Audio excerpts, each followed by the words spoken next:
O Senhor esteja convosco. Ele está no meio de nós. Proclamação do Evangelho de Jesus Cristo, segundo Lucas. Glória a vós, Senhor.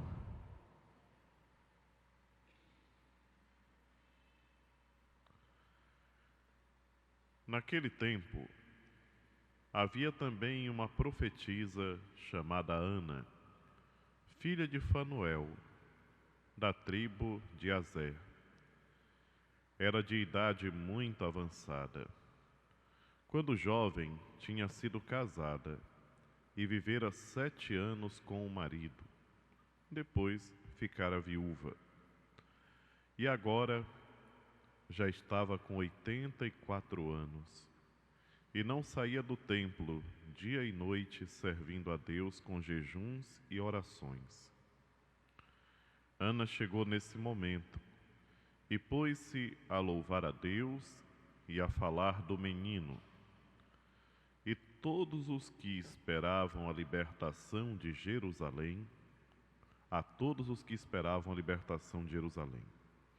depois de cumprirem tudo conforme a lei do Senhor, voltaram à Galileia, para Nazaré, sua cidade. O menino crescia e tornava-se forte, cheio de sabedoria, e a graça de Deus estava com ele. Palavra da salvação. Glória a vós, Senhor.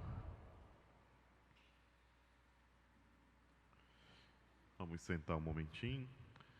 Queridos irmãos e irmãs, nós estamos concluindo esse período da oitava do Natal e concluindo mais um ano. E a palavra de Deus nesses dias nos fala muito fortemente da necessidade de vivermos com Ele e para Ele. O Evangelho ontem e hoje nos fala do episódio da apresentação do menino e da purificação de Nossa Senhora. É o quarto mistério do terço da alegria, dos mistérios gozosos que nós costumamos rezar, e nos relata esse momento feliz na vida do velho Simeão e dessa senhora chamada Ana. São 2 exemplos de fidelidade a Deus. Um homem e uma mulher que serviam a Deus, procurando servi-lo no templo e vivendo uma vida devotada ao Senhor. Às vezes tem uma tendência muito grande do ser humano deixar para fazer tudo na velhice, mas nem todos envelhecem. Nós temos que ter uma preocupação constante em crescer espiritualmente. Quantas vezes nós escutamos frases desse tipo: deixa mais para frente, depois nós vemos isso. Daqui a alguns anos eu procuro consertar a minha vida, coisas desse tipo. A palavra de Deus, nesses dias, nos fala fortemente sobre voltar o coração para Ele. Foi o que nós acabamos de ouvir também na primeira leitura da primeira carta de São João, onde São João escreve a todos os homens e mulheres de todas as idades, às crianças, aos jovens, aos adultos, aos pais, aos filhos. E interessante que mais uma vez São João fala sobre a importância da palavra, a importância de nos deixarmos fortalecer pela palavra de Deus. A palavra de Deus permanece em vós e vencestes o maligno. A força da palavra de Deus, ela é algo que deve nos animar todos os dias, para que nós não ouçamos de maneira desatenta o Evangelho, as leituras, mas para que tenhamos a força de nos alimentarmos com ela e valorizarmos a palavra de Deus como um elemento indispensável para o nosso crescimento espiritual.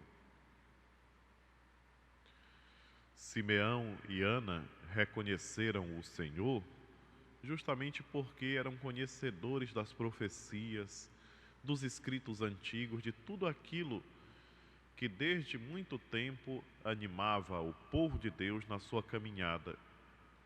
As profecias a respeito da vinda do Messias. As profecias que foram deixadas e que serviam para que o povo, principalmente nas horas difíceis, levantasse a cabeça e dissesse: não, nós temos uma esperança. O Senhor não nos abandonará. Nós não ficaremos indefesos e largados por muito tempo. A graça de Deus virá até nós. Então era justamente pela palavra que tantos irmãos e irmãs se fortaleciam naquela espera vigilante da vinda do Senhor. E esses que esperavam vigilantes reconheceram que Jesus é o Messias. A mesma coisa se dá nos dias de hoje. Se nós somos capazes de orar e vigiar, como o próprio Cristo nos recomenda, nós percebemos a ação de Deus em nossas vidas.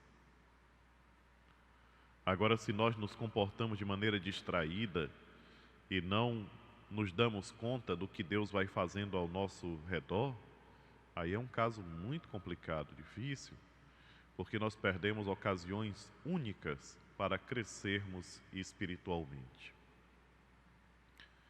Queridos irmãos e irmãs, procuremos voltar nossa atenção para a palavra de Deus. Ela nos ajudará a vencermos as nossas dificuldades. E como diz João, não ameis o mundo, nem o que há no mundo. Se alguém ama o mundo, não está nele o amor do Pai. E é justamente o risco do apego que todos nós corremos. Todos nós corremos um risco terrível de nos apegarmos àquilo que está no mundo para estar ao nosso serviço e não para nos escravizar. Os bens materiais, tudo aquilo que existe de comodidade e tal, não estão no mundo para que nós nos tornemos escravos, mas para que nós possamos servir ainda melhor a Deus. Possamos servir ainda com mais dedicação a Deus. E como é que nós percebemos que as coisas do mundo estão nos escravizando? Quando a gente deixa de fazer as coisas de Deus para poder cuidar das coisas materiais. Quando a gente deixa um momento de oração para poder fazer algo que vai dar uma rentabilidade para nós. Quando nós deixamos de participar de uma missa, porque não temos tempo que temos que ganhar. Quando a gente deixa de fazer um momento de oração porque tem uma outra coisa que está nos puxando e que não é a caridade pelo próximo, não é uma obra de misericórdia, mas é algo que pode melhorar a minha situação econômica. Então aí eu posso perceber se eu estou me tornando um escravo dos bens materiais, se eu estou me deixando levar pelas coisas do mundo e abandonando as coisas de Deus.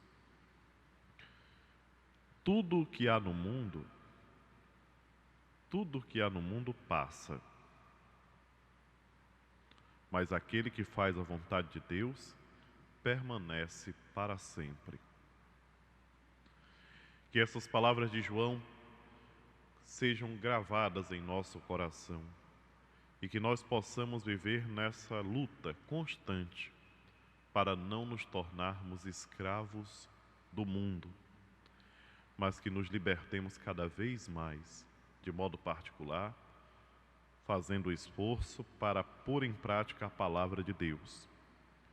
O exemplo de Simeão e da profetisa Ana nos ajudem a crescer cada vez mais nesse desejo, nessa vontade e em atitudes concretas para que a nossa vida seja cada vez mais de acordo com aquilo que o Senhor nos ensina.